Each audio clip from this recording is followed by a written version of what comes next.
Welcome back to our O-ring selection series. رجعنا تاني في سلسلة اختيار الأورنج المناسبة.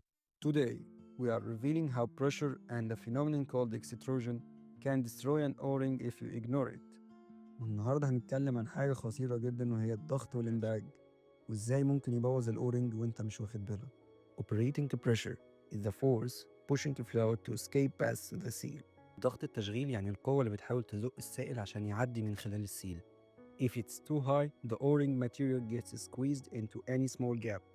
ولو الضغط ده زاد قوي الأورنج بيتعصر وبيتزق في أي خلوص بسيط. This is called extrusion. The O-ring material tears inside the gap. واللي بيحصل ده اسمه انبعاج أو extrusion. ده معناه إن مادة الأورنج بتتقطع جوه الفراغ أو الجاب الموجودة. And leaks start. ومن هنا بيبدأ التسريب. So, at what point is pressure dangerous? طيب إمتى الضغط يبقى خطر؟ Above 100 bar, you need to think seriously about protecting the seal.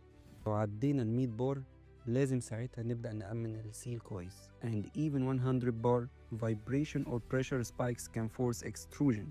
وحتى لو الضغط أقل من 100 بار ساعتها أي اهتزاز أو أي ارتفاع مفاجئ في الضغط كفيل إن هو يفتح الفراغ ويعمل انبعاج في الأورن. Dynamic seals often require a backup ring for protection. وعشان كده لازم نحط باك اب رينج خصوصا في الشغل اللي فيه حركة. In compressors and valves, even static seals can face sudden pressure surges. حتى في الضواغط والصمامات الأورنج الثابتة ممكن تتعرض لصدمات ضغط مفاجئة. Use harder elastomers or backup ring to prevent disasters. طيب وإيه الحل؟ يا إما تستخدم خامة الهاردنس أو الصلابة بتاعتها عالية أو تحط باك اب رينج عشان تحمي الأورنج.